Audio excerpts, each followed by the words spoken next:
간구할 때마다 너희 무리를 위하여 기쁨으로 항상 간구함은 너희가 첫날부터 이제까지 복음을 위한 일에 참여하고 있기 때문이라. 너희 안에서 착한 일을 시작하신 이가 그리스도 예수의 날까지 이루실 줄을 우리는 확신하노라. 내가 너희 무리를 위하여 이와 같이 생각하는 것이 마땅하니 이는 너희가 내 마음에 있음이며 나의 매임과 복음을 변명함과 확정함에 너희가 다 나와 함께 은혜에 참여한 자가 됨이라. 내가 예수 그리스도의 심장으로 너희 무리를 얼마나 사모하는지 하나님이 내 증인이시니라. 아멘. 네, 오늘 저녁에는 빌립보서 1장 1절로부터 8절까지 말씀으로 하나님의 마음을 좀 헤아려 보고자 합니다. 성령님께서 오늘 이 말씀을 통하여서 여러분 각자에게 일하여 주시기를 간절히 바랍니다. 지금까지 성도님들도 수많은 신앙생활 가운데 많은 사람들을 만나왔겠죠. 여러 성도님들을 만나왔을 것입니다. 그러한 수많은 성도님들 가운데 특별히 뭔가 마음을 함께 나눌 수 있는 귀한 동역자들을 우리는 만나게 되지요. 여러분에게도 애틋한 성도님이 있을 겁니다. 또한 계속적으로 내가 챙겨주고 싶은 사람 또는 나를 챙겨주는 사람이 있을 수 있겠지요. 물론 모두와 함께 그리스도를 향하여서 한 성도가 되었지만 그 가운데서 어떠한 사람들을 통하여 힘을 제공받기도 하고 그 사람과 동역자로서의 마음을 나눈 다음에 함께 하나님의 길을 헤쳐가기도 한단 말이죠. 여러분에게도 그러한 각 사람이 있으시겠지요. 네, 저도 과거를 돌이켜보면 그런 귀한 성도님들 한 분 한 분이 떠올려집니다. 그분들이 아니고서는 제가 이 자리에 있을 수 없을 정도로 그분들의 귀한 도움과 헌신과 사랑 때문에 제가 지금까지 자라온 것 같습니다.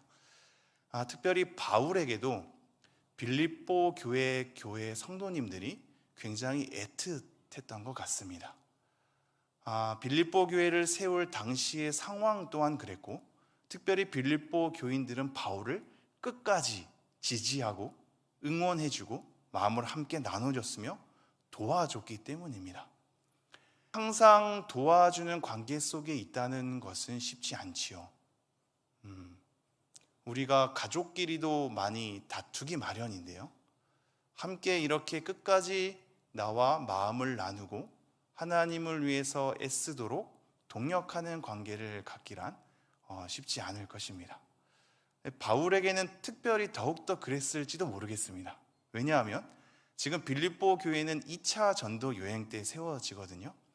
그런데 1차 전도 여행 후에 바울과 바나바가 싸운단 말입니다.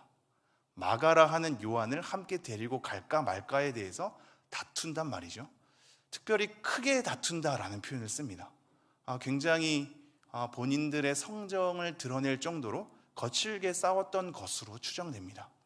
그렇게 싸우고 나서 바울이 신라와 한 팀이 되어서 2차 전도 여행을 시작한단 말이죠. 그런데 2차 전도 여행을 시작하는데 예전에 1차 전도 여행을 갔던 곳에 몇 군데 들리면서 그들의 마음이, 그들의 믿음이 단단해지기를, 굳건해지기를 들리면서 잘 사역을 합니다. 하나님께서 바울과 실라를 통해서 계속 일해 가시죠. 그리고 나서 다른 곳에 들러서도 계속 복음을 전파하는데 수많은 사람들이 그 말씀 앞에 하나님을 사모하게 된단 말이죠. 예수 그리스도를 영접하게 됩니다. 이게 사도행전 16장에 펼쳐지는 내용입니다. 그런데 신기한 일이 생겨납니다. 성령님께서 바울과 실라가 아시아로 말씀을 전하려고 계획을 세우고 아시아로 이동하려고 하는데 성령님이 이것을 하지 못하도록 막으셨습니다. 이게 우리가 굉장히 기억해 볼 만한 사건인데요. 왜냐하면 여러분도 한 번 다 하나님의 뜻을 구한 기도를 해보셨을 겁니다. 우리가 기도 전에 여러 작업들을 하긴 해야 되잖아요. 이렇게 기도하는 것이 과연 맞는가? 내가 간구하고자 하는 이 내용이 하나님께서 기뻐하는 뜻이 맞는가? 성경의 내용과 부합한가? 이 작업이 늘 먼저 있어야 하거든요. 이것 없이 기도를 혼자 내뱉고 속 시원하게 돌아가면 늘 제자리 걸음이겠죠.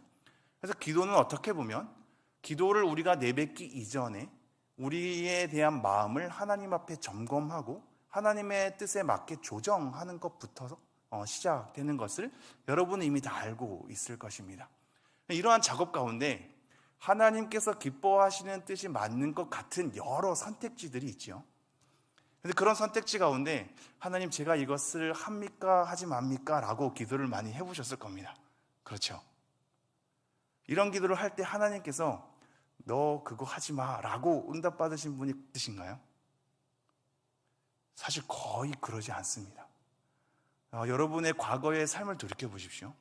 이게 어느 정도 하나님이 기뻐하는 것으로 점검된 선택지라면 하나님 이것을 할까요 말까요를 기도할 때 갑자기 우리 마음 가운데 감동을 주시면서 상은아 그거 하지 마 이렇게 응답하시는 경우가 거의 없습니다. 정말 거의 없습니다. 하나님께서 기뻐하시는 일이라면 수많은 선택지 가운데 어떤 걸 해도 그 상황 가운데 내 마음이 정직하고 그것이 교회의 유익을 위한 것이며 하나님이 기뻐하시는 일이라면 그 어느 것을 선택해도 괜찮겠죠. 그래서 거의 우리는 노라는 답을 하나님으로부터 받는 경우가 많이 없습니다. 그렇다고 해서 항상 하나님은 우리가 하는 것에 있어서 예스라고만 하느냐? 이 사도행전 16장이 그렇지 않다는 것을 또한 보여주게 되죠. 아시아의 복음을 전하는 것이 바울과 실라에게는 승승장구하는, 어디를 가든 하나님이 도우셔서 많은 사람들이 예수님을 영접했단 말입니다. 그러므로 이들의 선한 의도에 의해서 아시아에게도 물론 믿어야 할 사람들이 존재했기에 거기 가서 복음 전하는 것은 마땅한 일이었을 겁니다. 그런데도 이상하게 성령님이 아시아에 가지 못하도록 한단 말이죠. 이들이 처음에는 당황해서 애써서 가려고 합니다. 그런데 그 다음 절에 뭐라고 얘기하냐면 예수의 영이 이것을 허락하지 아니하는도다 이렇게 나옵니다. 이들은 결국 어느 곳으로 갔냐면 환상을 통하여서 마게도냐에서 어떠한 사람이 자기를 위해 이쪽으로 오라는 환상을 받게 되죠. 그리고 나서 빌립보라는 곳에 이르게 된단 말입니다. 빌립보가 이렇게 세워진 교회입니다. 거기서 첫 마주한 사람이 루디아라는 여인이죠. 루디아라는 여인은 자주 옷감 장사를 하는 사람입니다. 꽤 부유했던 것 같습니다. 왜냐하면 본인이 나중에 바울을 통해서 예수 그리스도를 영접한 후에 거처를 마련할 정도까지 되었거든요. 이러한 루디아에게 나중에 찾아가는 과정도 신비롭습니다. 기도처가 어딘지를 물어보려고 여인들이 모여있는 곳에 갔다가 말을 섞게 되고 그 가운데 이 루디아라는 여인이 그 말을 듣는데 하나님께서 그 여인의 마음을 여사 바울의 말씀을 따르게 하느니라 라고 기록되어 있습니다. 늘 우리가 지금 이 말씀 가운데서도 염두해야죠. 화려한 언변과 여러분이 맞장구 칠 만한 탁월한 내용, 여러분이 그렇다고 하며 고개를 끄덕이고 은혜 받았다 하고 하는 그 내용이라 할지라도 성령님께서 그 말씀을 통하여서 진정 깨닫게 해주신 것이 아니라면 우리는 말씀 앞에 바로 하나님의 말씀을 받은 것이 아니겠죠. 우리의 위로를 얻는 마음, 기뻐하는 감정, 은혜 받았다고 하는 표현, 그것에 대한 맨 마지막 나의 스스로의 감정만으론 하나님의 말씀을 받은 건지 아닌지에 대한 근거로서 작용하기가 부족합니다. 이 성령님께서 마음을 열어주셔야 하거든요. 그러니 똑같은 말씀도 성령님께서 일해 주신 것과 아닌 것의 차이는 확연히 갈리죠. 그 여인의 마음을 열어주사 깨닫게 하였고 바울의 말을 따르게 합니다. 그리고 그녀의 온 가족이 예수 그리스도를 영접하게 되죠. 그 다음에 이어지는 내용이 뭐냐면 이 귀신 들린 여종이 있었습니다. 귀신 들린 여종이 점괘를 잘 보는 거죠. 그래서 사람들의 미래를 예측하고 그 사람들이 어떠한 길을 가야 하는지를 제시를 잘해 주었습니다. 이 귀신 들린 여종 때문에 이 주인들이 먹고 살만했거든요. 바울과 실라가 그 귀신 들린 여종을 보자 귀신을 쫓아냅니다. 제정신을 차리게 되는 거죠. 귀신 들린 그 여종도 단번에 알아차렸습니다. 이 구원을, 예수 그리스도의 구원을 선포하는 자다 라고 하니까 나중에 귀신을 쫓아내게 되고, 이 일을 통하여서 귀신 들린 이 여종을 데리고 있던 주인들이 분노하죠. 나에게 이제 유익이 없어졌다라는 것 때문에 분노해서 감옥에 쳐넣게 됩니다. 여러분이 다 아시다시피 바울과 실라는 그 감옥 가운데에서 기도와 찬송을 하게 되고, 하나님께서 도우사 모든 수갑, 족쇄가 다 풀리는 신비한 사건을 경험하게 되죠. 그리고 간수가 자결을 하려 할 때, 이분들이 도망갔구나 라면서 자결하려 할 때 바울과 실라가 그를 막고 오히려 그 간수의 모든 가족이 구원받는 사건이 일어납니다. 이게 여러분이 잘 아는 말씀, 주 예수를 믿으라 그리하면 너와 네 집이 구원을 얻으리라. 이러한 두 가지 사건이 16장에 기록되어 있는 겁니다. 이러한 일들을 통하여서 빌립보 교회가 세워진 것이지요. 아시아에 가지 못하게 하고 빌립보에 가게 하면서 루디아란 여인을 만나게 하고 귀신 들린 여종을 만나게 하는 사건, 이 일을 통하여서 빌립보 교회가 세워졌으며 바울에게는 애틋한 시작으로 빌립보 교회가 세워졌을 것입니다. 그러니까 남다르겠지요. 그렇게 세워진 빌립보 교회 성도님들이 바울을 향한 마음도 애틋했던 것 같습니다. 그래서 끝까지 바울을 보필을 하며 바울의 안부를 묻고, 바울이 나중에 감옥에 갇힌 이 상태 가운데서도 바울을 응원하며 복음에 함께 참여하는 자로 서 있던 사람들입니다. 이 배경을 한번 이해하면서 우리는 과연 어떠한 동역자가 있는가? 복음 안에서 함께하는 사람들이 내 곁에 누가 있는가? 나는 그것에 힘을 쓰고 있는가? 바울과 빌립보의 이 관계 가운데 하나님께서 나에게 하시고자 하는 말씀은 무엇인가? 이걸 생각하면서 함께 살펴보겠습니다. 제가 1절 다시 한번 읽겠습니다. 그리스도 예수의 종 바울과 디모데는 그리스도 예수 안에서 빌립보에 사는 모든 성도와 또한 감독들과 집사들에게 편지하노니. 한 단어 한 단어를 다 풀이하면 좋은데 이런 항상 인사의 첫 구절과 두 번째 구절을 길게 푸느라 지칠 때가 많거든요. 그래서 1, 2절을 한번 간단하게 언급을 한다면요, 우선 우리의 정체성, 바울과 디모데의 정체성을 그리스도 예수의 종이라고 언급하는 것을 우리는 늘 가슴에 새겨야 합니다. 우리의 정체성을 항상 이 문구로 하나님 앞에 헤아려야 우리 자리를 알 수 있기 때문입니다. 이미 내가 좀 더 겸손해져야지, 좀 더 낮아져야지 라고 다짐하는 상태는 이미 내가 높아져 있는 상태이기 때문이죠. 내 자리가 바닥이라면 낮아져야지라는 이 말이 나오지 않겠죠. 예수 그리스도의 종 바울과 디모데라고 언급합니다.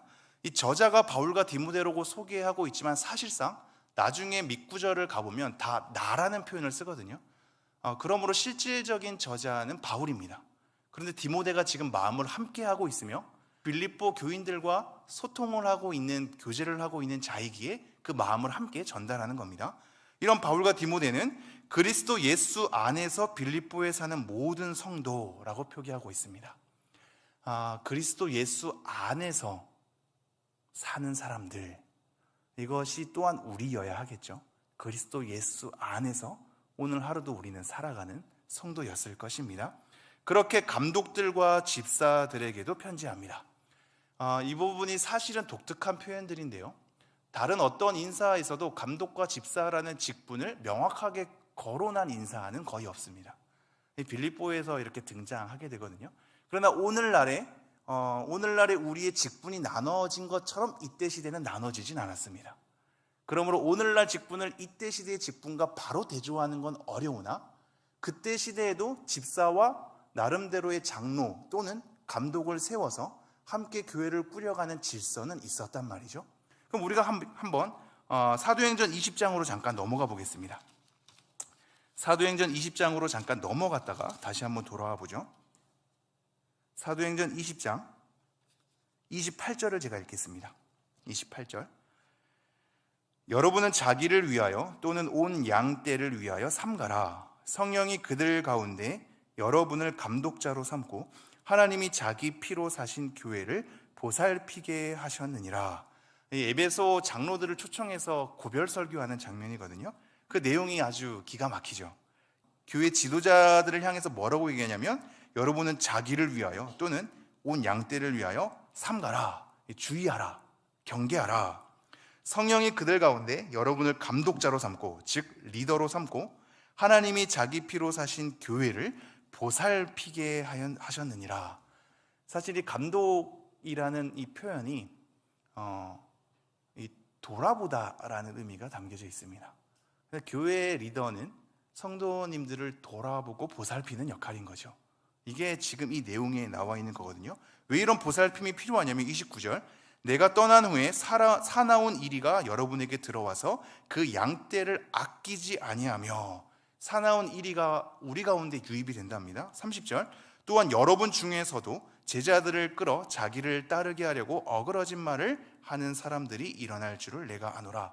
리더들 가운데 몇 명을 현혹시켜서 어그러진 말로 나를 그들을 흔들리게 해서 교회를 분열케 하는 이러한 위기가 우리 가운데 있을 것이다 라는 것 때문에 지도자들로 하여금 너네들이 경계하라, 주의하라, 그들을 보살피라 라고 얘기하는 부분이죠.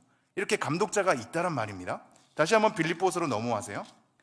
그러한 감독들과 집사들, 섬김과 봉사하는 자들입니다. 이들에게 편지하노니 2절, 하나님 우리 아버지와 주 예수 그리스도로부터 은혜와 평강이 너희에게 있을지어다.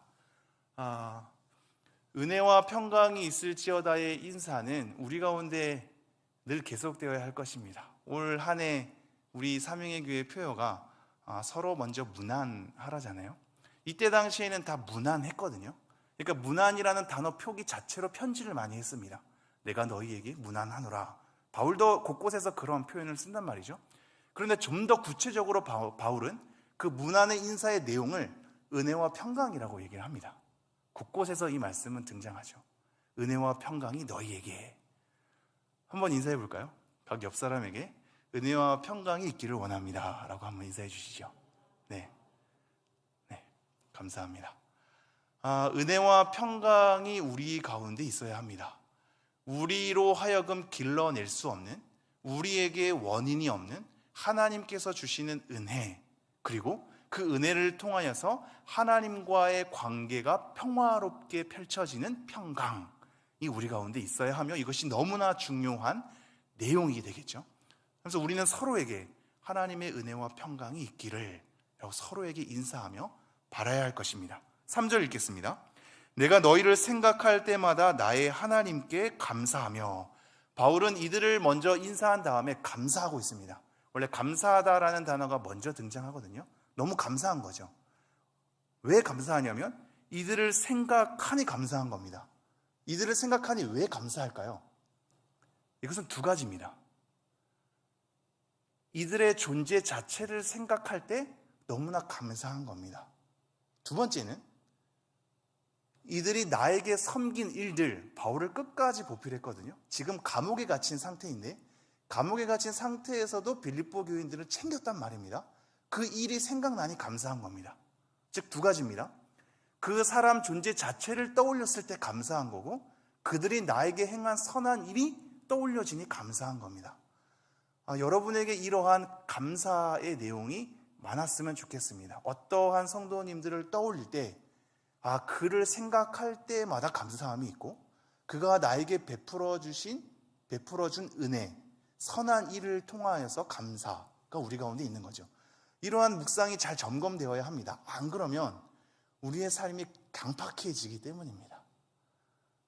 어느덧 은혜와 그 사람과의 관계 속에서 누리는 사랑을 당연한 것으로 누리며 무감각해지면 우리의 삶은 강팍해집니다. 항상 이렇게 떠올림이 필요하고요. 그가 나에게 베푼 선한 일이 필요합니다. 그것을 기억하는 일이요. 기억해내서 그 존재와 그 사람이 나를 위해서 행한 일에 대해서 기억해내서 감사함으로 마음을 다지는 것이 중요하지요. 그러면서 4절, 간구할 때마다 너희 무리를 위하여 기쁨으로 항상 간구함은. 감사하기 때문에 이들을 떠올릴 때 간구하는 겁니다. 원래 이 간구란 단어는 결핍이란 단어가 있거든요. 그 사람이 모자라고 결핍이 있으니까 기도한다는 그런 거친 용어라기보다 우리가 하나님 안에서 다 부족한 자 아닙니까? 그들도 하나님 안에서 다 부족한 자고 연약한 자이기 때문에 그들의 결핍을 알기에 하나님께 간구하는 거죠. 예전에는 이런 간구의 소리만 하는 성도님들에 대해서 다그치기도 했잖아요. 그래서 김영봉 목사님께서는 사김의 기도라는 책도 쓰셨죠. 너무 해달라고만 하고 교제하는 기도를 못하니 다그치기도 한 것은 우리 가운데 전곡을 찌르는 것이기도 합니다. 그럼에도 불구하고 사실 간구가 아니고서는 우리가 하나님 앞에 할 말이 없죠. 도와달라고 할 수밖에 없는 존재이기 때문입니다. 그래서 그들의 결핍도 알기에 간구하는 거죠. 이렇게 간구할 때마다 너희 무리를 위하여 기쁨으로 항상 간구한답니다. 그들을 향해서 간구하는 것이 바울에겐 기쁨이 되었습니다. 여러분, 누군가를 위해서 기도할 때 기쁨이 되시는지요? 이것이 우리의 관계를 돌아보게 하는 지점이 되겠죠. 그러면서 5절 이렇게 이어집니다. 너희가 첫날부터 이제까지 복음을 위한 일에 참여하고 있기 때문이라. 바울이 왜 기뻐했냐면요, 나에게 잘해줬기 때문이라 라는 것을 넘어서는 거죠. 물론 바울에게 잘 해줬습니다. 하지만 그것보다도 더 근원적인 지점, 복음을 위한 일에 함께 참여하고 있었기 때문입니다. 이 참여란 단어는 교제거든요. 즉 복음을 위해서 함께 애쓰고 함께 마음을 주고받고 함께 교제하고 함께 서로를 보살피고 함께 다독이면서 함께 일으키는 관계, 이런 관계적 누림이 있었던 겁니다. 이런 관계적 누림 속에서 우리 서로가 친해지는 것의 혈안이 되기보다 복음을 위한 일로서 힘쓰는 관계가 된 거죠. 이 순서를 여러분 잘 헤아리셔야 합니다. 우리는 사실 예수 그리스도 때문에 성도가 된 자들입니다. 그러므로 한 교회의 지체가 되었다는 것은 예수 그리스도를 향해서 함께 가는, 함께 연합된 한 몸으로서 부름을 받았단 말이죠. 그런데 어느덧 이 한 몸 속에서 나랑 좀 더 친하고 좀 더 나의 마음을 알아주고 좀 더 나를 괜찮게 여기는 사람이 누군가를 찾기에 혈안이 될 때가 많습니다. 이해는 가죠. 힘들잖아요. 그렇죠? 모든 사람이 나를 좋아해 주는 것은 아니기에, 모든 사람과 마음이 맞는 것은 아니기에 어느덧 나와 마음이 맞는 사람과 맞지 않는 사람이 갈리게 되면서 나의 의견을 동조해주고 날 위로해주고 나를 챙겨주고 나와 함께 사랑을 나누는 관계에 더 신경 쓰게 돼 있는 것이 우리죠. 이러면서 우리는 어느덧 복음을 위해서 함께 선 동력자, 성도라는 커다란 개념을 잃어버리고 나랑 친한 집사님, 나랑 친한 권사님, 저 사람은 날 싫어해 에 이 촉각이 곤두서는 것이 우리 가운데 자리 잡기 마련입니다. 저 또한 그렇죠. 그래서 우리는 이 말씀을 대할 때마다 나랑 친한 사람, 나를 좋아해 주는 사람을 넘어서서 복음을 위해서 우리가 함께 애쓰는 관계에 서 있는가를 돌이켜 봐야겠죠.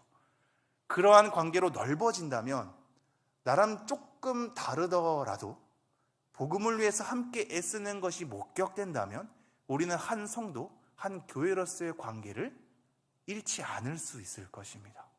바울은 그것을 알았고 단순히 빌립보 교인들의 관계를 넘어서서 복음에서 함께 힘쓰는 것 때문에 기뻐했습니다. 6절입니다. 너희 안에서 착한 일을 시작하신 이가 그리스도 예수의 날까지 이루실 줄을 우리는 확신하노라. 이러한 관계 속에서, 복음을 위해서 함께 참여하고 교제하는 관계 속에서 바울은 하나님을 바라봅니다. 하나님은 어떻게 바라보냐면요, 너희 안에서 착한 일을 시작하신 이가 그리스도 예수의 날까지 이루실 줄을, 이 이루다라는 것은 완성하다라는 것으로도 이해할 수 있거든요.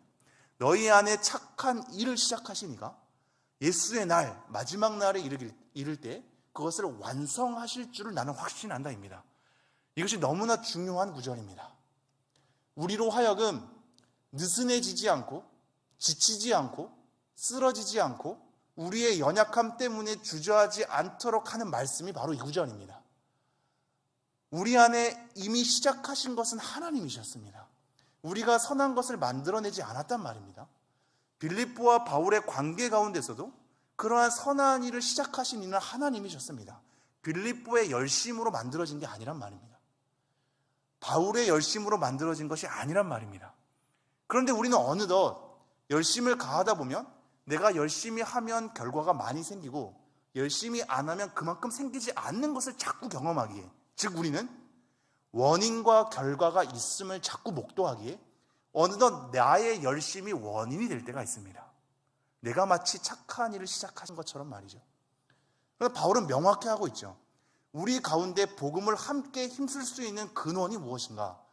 빌립보 교인과 바울의 관계가 하나님 안에서 서로 돕고 복음을 위해서 힘쓸 수 있는 관계로 지속되는 이유가 무엇인가? 그것은 우리 가운데 착한 일을 하나님께서 시작하셨기 때문이다 라고 얘기하고 있습니다.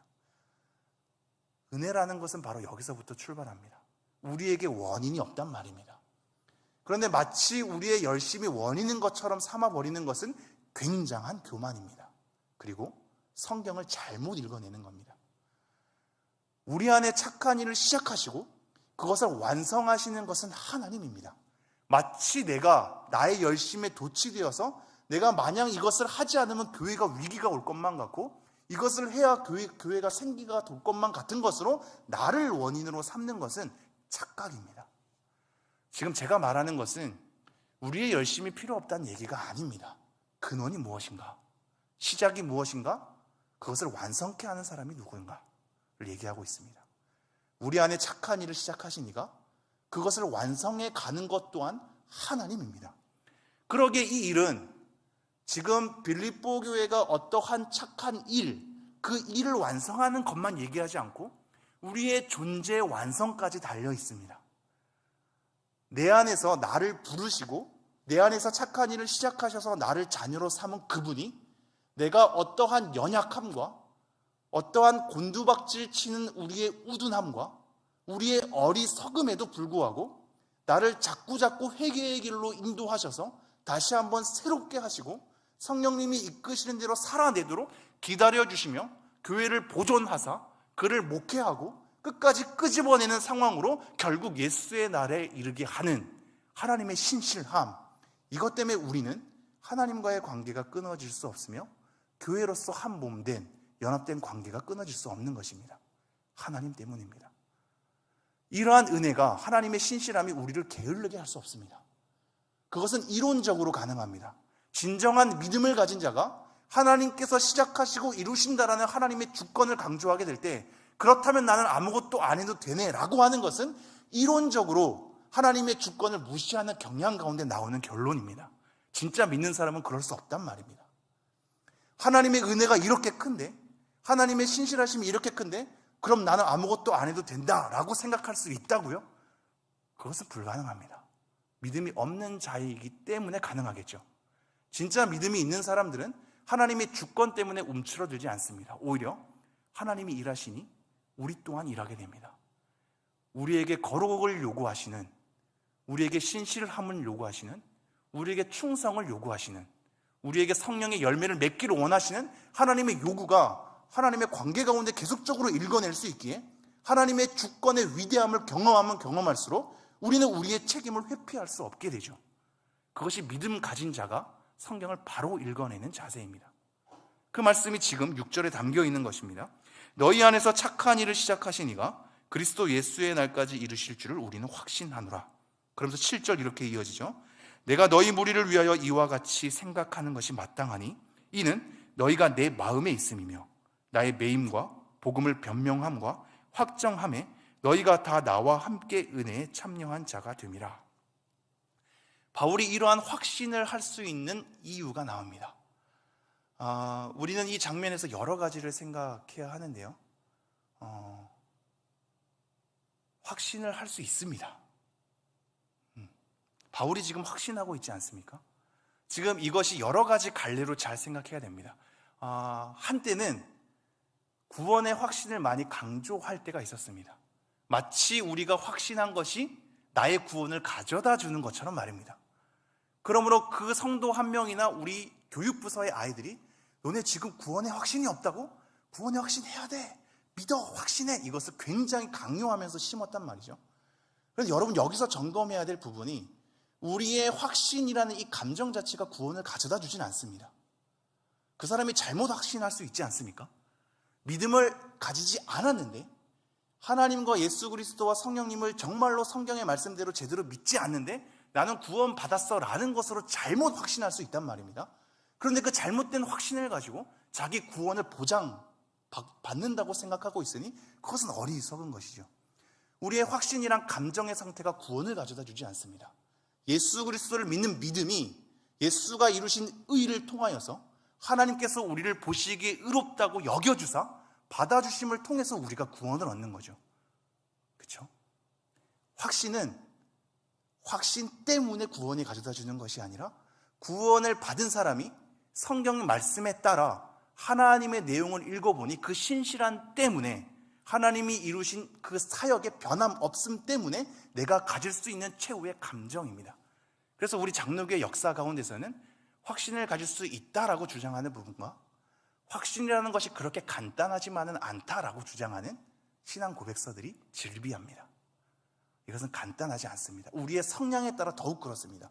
어떤 의심하는 성향, 함부로 단순하게 확신을 갖지 않는 성향의 사람들은 내가 진정한 믿음을 가졌음에도 불구하고 내 연약한 삶 때문에 함부로 확신에 대한 얘기를 잘 꺼내지 않습니다.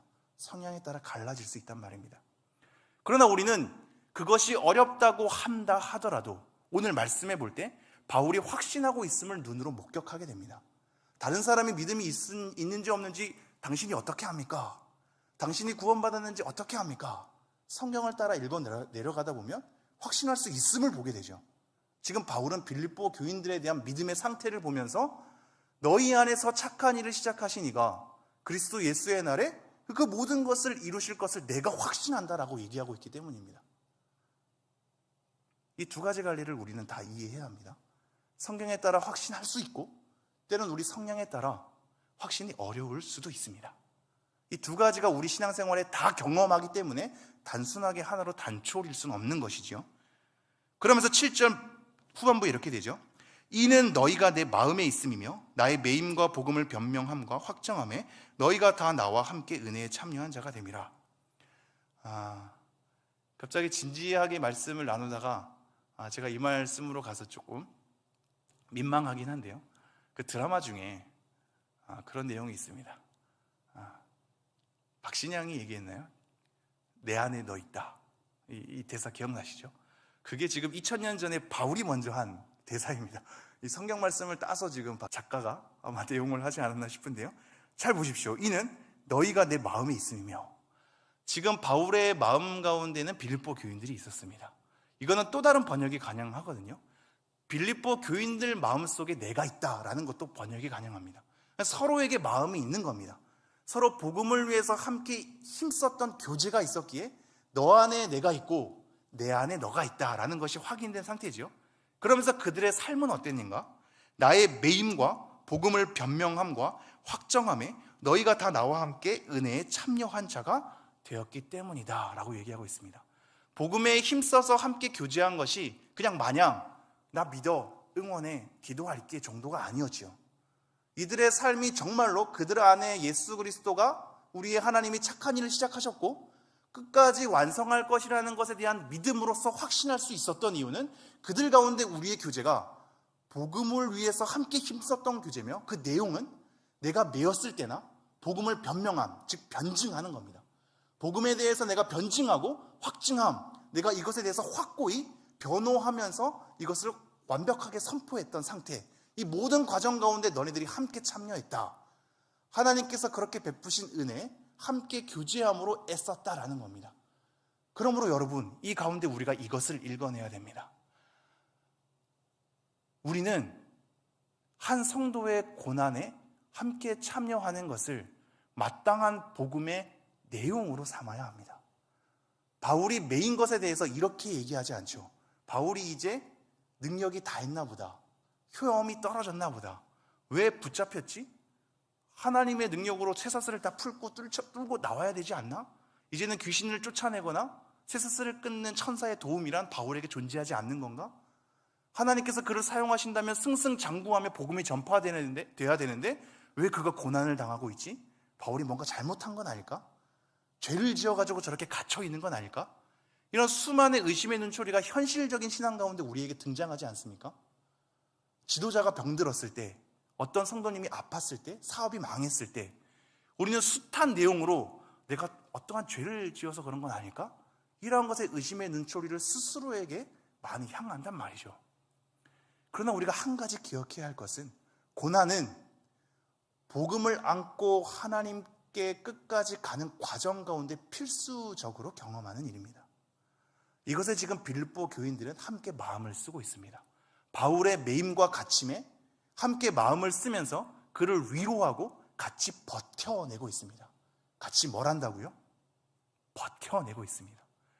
우리는 해결할 능력이 없어서, 바울이 갇힌 것을 풀려낼 수 있는 어떠한 힘도 없어서, 아픈 것을 우리가 치유할 만한, 즉각적으로 내 손을 얹고 하나님께 기도할 때 내 병이 낫는다라는 기적 따위는 내 가운데 일어나지 않는 것을 우리가 경험하기 때문에 너무 속상하지만, 그러한 가운데 이 고난 속에서 하나님을 믿는 신앙을 버리지 않고 버텨내는 것, 이것이 신앙의 밑저에 깔린 우리의 하나님을 향한 사모하는 마음이 되어야 합니다. 어떠한 일을 겪든 말입니다.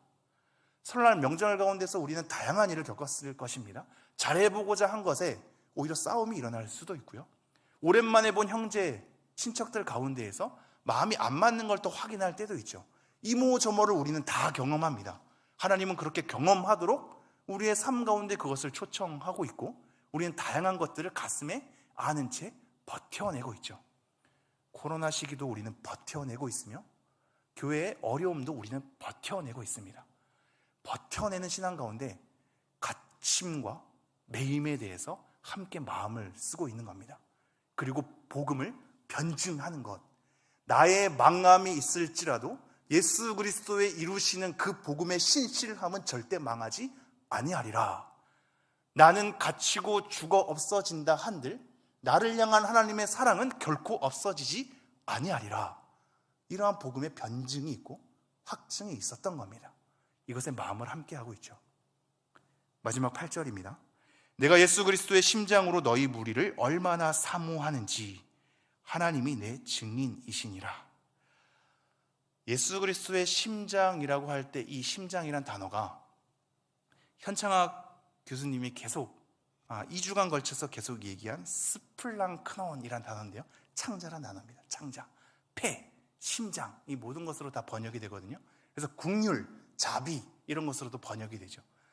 예수 그리스도의 이 폐로, 심장으로, 예수 그리스도의 창자로 너희 무리를 얼마나 사모하는지 하나님이 내 증인이시니라. 하나님을 가져다가 근거로 삼을 정도로 바울은 빌립보 교인들에 대한 애틋한 마음이 있었습니다. 너무 부럽지 않습니까? 여러분에게도 이러한 성도님들, 지도자들이 있었으면 좋겠습니다.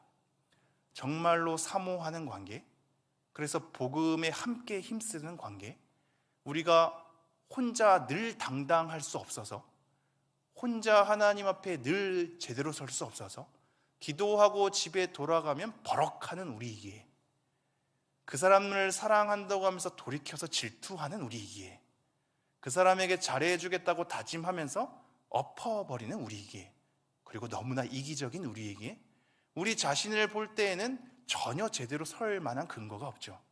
그러므로 하나님은 교회를 통해서 동력자를 불러주시며 지도자를 불러주시고 우리가 함께 하도록, 함께 복음에 힘쓰도록 같이 불러일으키는 관계를 허락하셨습니다. 이러한 관계가 무르익어 서로 사모함으로 예수 그리스도의 심장으로 사모하는 관계가 여러분 가운데 펼쳐지기를 간절히 축원합니다. 이러한 사람들을 만나기가 쉽지 않을 것입니다. 서로 사랑받으려고만 하고 사랑해주는 관계는 우리 가운데 많이 없기에, 서로 시대가 갈수록 냉랭해지는 것이 현실적이기에, 거리와 간격을 두고 사는 것이 좀 더 편안하기에 어느덧 교회 또한 그러한 교제를 상실하는 것이 보편적이나, 우리에게 불현듯 허락하신 하나님의 귀한 동력자들을 통해서 하나님의 사랑을 배워가고 하나님을 증인으로 삼을 정도로 사모하는 관계 한두를 통해서, 그들의 동력자를 통해서 우리의 신앙이 무르익어가고 정말로 예수 그리스도가 우리 안에서 시작한 착한 일이 그리스도의 끝날에 완성하는 것으로 끝까지 짊어지고 가는, 그리고 버텨내는 우리의 신앙이 되기를 간절히 축원합니다. 기도하겠습니다. 하나님, 오늘도 이 말씀을 통하여서 우리의 관계를 돌아보게 하시니 감사합니다. 때로는 너무나 외로울 때가 있고, 때로는 우리의 사랑 없음을 확인할 때가 있고, 우리의 관계의 빈곤함을 경험할 때가 있어서 교회에 대해서도 우리가 마음이 많이 없어지는 상태 또한 많은 사람들이 경험한다는 것을 우리가 서로 알고 있나이다. 하나님, 우리에게 너무나 사랑이 없기에 하나님께서 우리 가운데 사랑으로 다시 한번 새롭게 하여 주시기를 원하나이다. 여기 성도님들 이 말씀을 기억하면서 나는 누군가에게 이렇게 사모함으로 그를 위해서 기도하고 그와 함께 복음에 힘쓰는 관계로 교제하고 있는가를 다시 한번 돌이켜보게 하여 주사 이러한 관계를 사모하게 하여 주시고 우리 곁에 허락된 동역자를 소중하게 여겨서 같이 함께 지어져 가는 관계로, 버텨가는 관계로, 하나님을 앞에서 더욱더 힘쓰는 관계로 나아갈 수 있도록 은혜를 허락하여 주시옵소서. 이 모든 말씀 우리 주 예수 그리스도 이름으로 기도합니다. 아멘. 네, 우리 함께 찬양할까요? 기대라는 찬양입니다.